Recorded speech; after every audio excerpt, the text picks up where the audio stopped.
And joining me right now is attorney Mike Waslik of the legal firm of Ricardo, Waslik and Kaniak. Thank you so much for being with us, Mike. And I know you've covered a lot of these kinds of cases, but have you ever seen anything like this with the robo-signings? And I mean, this is crazy stuff. No, I've never seen anything like this in my career. The systematic, widespread fraud that's happening right now is unprecedented. Now, we have a couple of documents, and we can't show you the names on here, but let me just tell you. Okay, this is a document right now, and the signatures, folks, literally look like round scribbles. I mean, what is that? And then the notary's symbol, it looks like Jed Clampett from the Beverly Hillbillies signed it. Well, the real problem here is that what it looks like in these cases, somebody else has the notary's seal, which is illegal. So these are supposed to be notarized documents, and they're actually being fraudulently notarized. And these are documents that are being submitted to the court as evidence, and they're completely fake. But you're supposed to know that as an attorney, right? Well, I've got the experience now to recognize the warning signs of when these things are fraudulent, when they're not.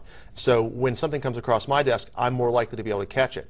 Would the homeowner have known it's fraudulent when he or she got all this paperwork? Almost no way a homeowner could catch that unless they had already immersed themselves in this information. There's a lot of stuff out on the internet, and a lot of people do catch it, but most homeowners would never guess. So you as a lawyer, and you're representing these people. Now, what does this mean because of this new ruling from the Bar Association that you're going to have to do? I mean, you're going to do a lot more work yourself, right? Well, this is always part of my job because I represent the borrowers, the homeowners, so part of my job is to root this fraud out. This puts a new burden on the other side, on the bank's lawyers, when what that says is that if they suspect fraud by their clients, they have an obligation now. And it's almost remarkable that the bar has to remind lawyers that they're not allowed to participate in committing fraud on the court.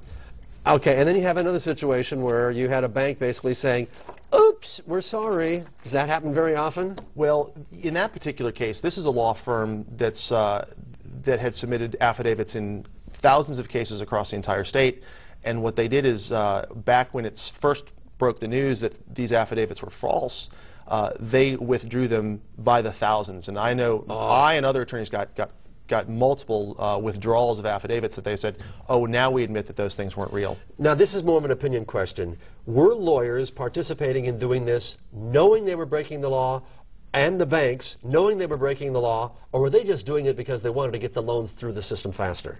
I think there's some mix of both. I think at the very highest levels, there's going to be some serious responsibility. I know that we've already seen one major law firm in Florida collapse under the weight of what's happened.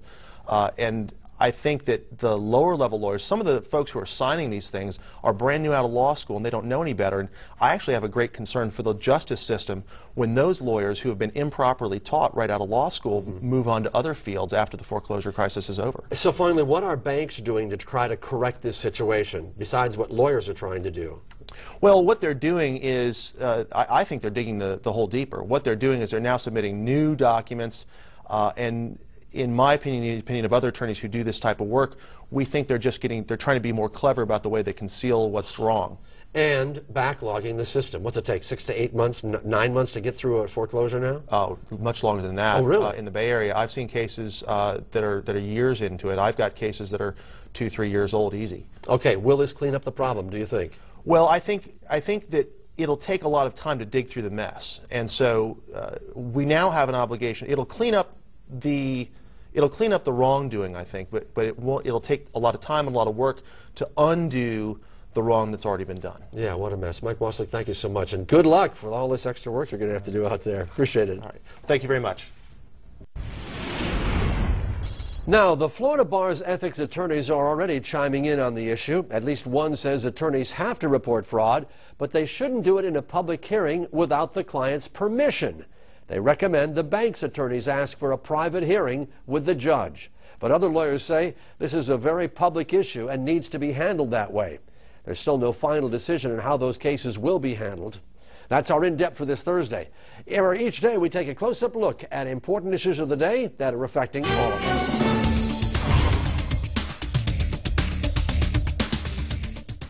This Klystron 9